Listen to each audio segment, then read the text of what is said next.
Hello everyone. இன்றைக்கி morning school லஞ்சுக்கு ready பண்ணிகிட்டு இருந்தேன்.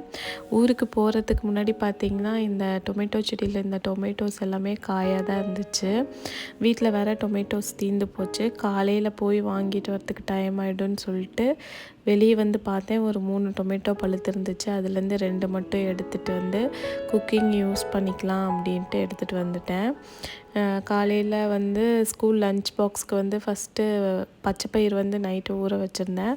பச்சைப்பயிர் செஞ்சுக்கலாம் அப்படின்னு சொல்லிட்டு குக்கரில் எண்ணெய் ஊற்றி கடுகு, சீரகம், வெங்காயம், கறிவேப்பிலை, இடித்து வச்ச இஞ்சி, அப்புறமேட்டு நம்ம செடியில் தக்காளி இது எல்லாத்தையும் ஆட் பண்ணிவிட்டு, வர மிளகா உங்கள் காரத்துக்கு ஏற்ற மாதிரி ஆட் பண்ணிக்கோங்க.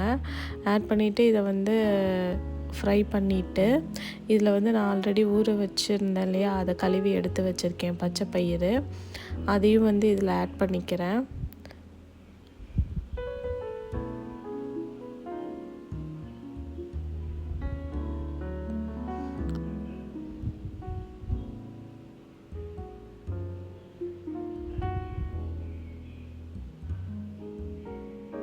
ஆட் பண்ணதுக்கப்புறமேட்டு நான் உப்பு ஆட் பண்ணிக்கிறேன். உப்பு கூடையே ஒரு அரை ஸ்பூன் கொத்தமல்லி தூளும், ஒரு அரை ஸ்பூன் கரம் மசாலா தூளும் ஆட் பண்ணிக்கிறேன்.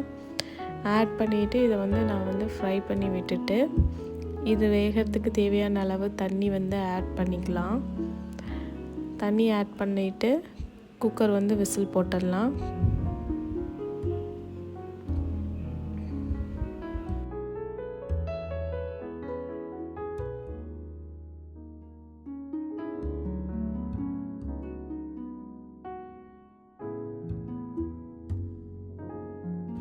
நான் ஒரு 5 to 6 விசில்ஸ் விடுவேன். அப்போ தான் நம்ம மத்து போட்டு கடையும் போது ஈஸியாக கடைஞ்சிக்கலாம். காலையில் பிரேக்ஃபாஸ்ட்டுக்கு பார்த்திங்கன்னா ராகி கூழ் தான் கிளறி கொடுக்கலாம் அப்படின்னு சொல்லிட்டு அதுக்கு ரெடி பண்ணிகிட்ருக்கேன். இந்த ராகி கூழும் கம்பு கூழும் அடிக்கடி எங்கள் வீட்டில் செஞ்சுட்டே தான் இருப்பாங்க.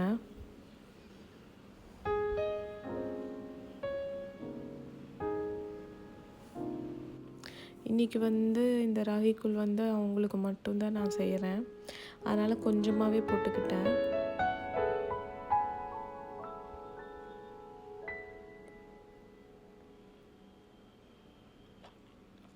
இந்த ராகி கூழ் செய்யும்போது இதில் கட்டி விழுந்தால் என் பையனும் பொண்ணும் சாப்பிட மாட்டாங்க. அதனால் கண்டினியூவாக கட்டி விழுகாதபடி கலரிகிட்டே இருந்தேன். தேவையான அளவு இதில் சால்ட் ஆட் பண்ணிவிட்டு அதை கலக்கி விட்டுட்டே இருக்கணும், அது வேகிற முடிய.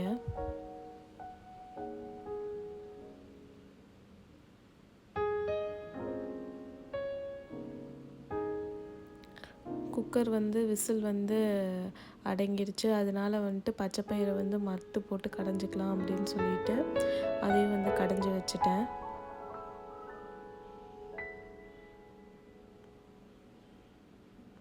அவங்க 2 பேருக்கும் லஞ்ச் பாக்ஸ் பேக் பண்ணணும் அடுத்தது. அதனால் அவங்க 2 பேருக்கும் சாப்பாடு போட்டுட்டு அதில் கொஞ்சமாக கீ ஆட் பண்ணிவிட்டு பச்சைப்பயிறு போட்டு மிக்ஸ் பண்ணி அவங்க லஞ்ச் பாக்ஸுக்கு போட்டு கொடுத்துட்டேன்.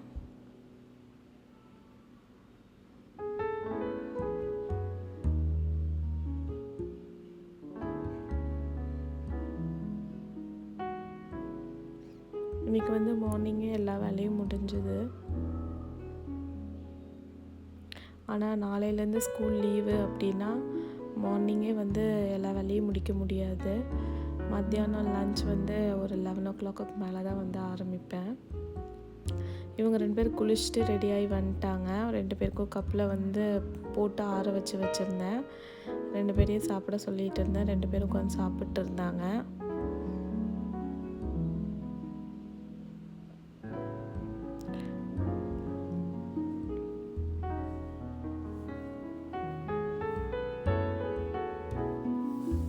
என் பையன் அது முடிய அமைதியாக தான் சாப்பிட்ருந்தான். திடீர்னு என்ன நினச்சான்னு தெரில, அவனுக்கு கோவம் வந்துடுச்சு. அவங்க அக்கா ஃபஸ்ட்டே சாப்பிட்டு முடிச்சிட்டா அப்படின்னு சொல்லிட்டு, உடனே நீங்கள் எனக்கு நிறையா போட்டு கொடுத்துட்டீங்க, அக்காவுக்கு கம்மியாக போட்டு கொடுத்தீங்க அதனால தான் அவள் ஃபஸ்ட்டே சாப்பிட்டா, நான் இனிமேல் சாப்பிட மாட்டேன் போங்க அப்படின்னு சொல்லிட்டு ஆரம்பிச்சிட்டான். அவனை சமாதானப்படுத்தி சாப்பிட வைக்கிறதுக்குள்ளே டைம் ஆகிடுச்சு. அவங்க எல்லாம் போனதுக்கு அப்புறமேட்டு எங்களுக்கு வந்து பிரேக்ஃபாஸ்ட்டுக்கு வந்து மேகி தான் செஞ்சோம். இந்த மேகி வந்து நான் எங்களுக்கு செஞ்சேன் அப்படின்னு தெரிஞ்சால் அவ்வளோதான். எனக்கு ஏன் கொடுக்கல அப்படின்னு சொல்லி ஒரே ரகலையே நடக்கும் வீட்டில். அதனால தான் அவங்கள வந்து அமுச்சு விட்டுட்டு அதுக்கப்புறமேட்டு நான் வந்து செஞ்சேன். மேகி அன்ஹெல்த்தி தான், பட் எப்போயாவது ஒரு டைம் சாப்பிட்றதுனால ஒன்றும் பிரச்சனை இல்லை அப்படின்னு சொல்லிட்டு அதனால தான் அவங்களுக்கு கொடுக்காம எங்களுக்கு செஞ்சுக்கிட்டோம், எங்களுக்கு மட்டும் செஞ்சுக்கிட்டோம்.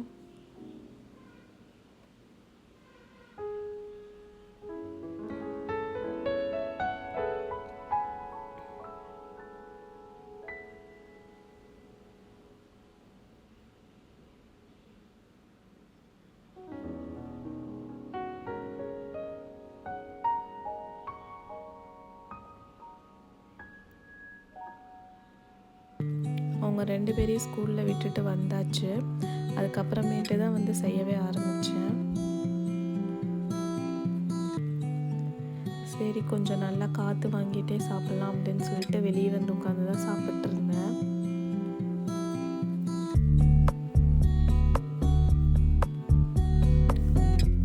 இதை சாப்பிட்டு முடிச்சதுக்கப்புறமேட்டு தோசை பேட்டர் தீர்ந்துருச்சு. அதனால வந்துட்டு அதுக்கு ஊற வச்சிடலாம் அப்படின்னு சொல்லிட்டு ஒரு 3 டம்ளர் வந்து இட்லி அரிசி எடுத்துக்கிட்டேன்.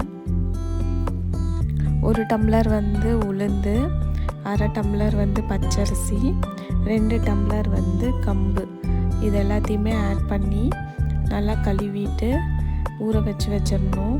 அதுக்கப்புறமேட்டு இவங்க ஸ்கூல்லேருந்து வரத்துக்குள்ளே இந்த பேட்டர்லாம் ஆட்டி முடித்து செய்கிற வேலையை செஞ்சு வச்சிடணும் அப்படிங்கிறதுக்காக ஊற வச்சுருக்கேன். ஈவினிங் டைம் வந்து இந்த மாவு வந்து ஆட்டி முடிச்சிட்டோம் அப்படின்னா நாளைக்கு நமக்கு வந்து தோசைக்கு வந்து மாவு ரெடி ஆகிடும்.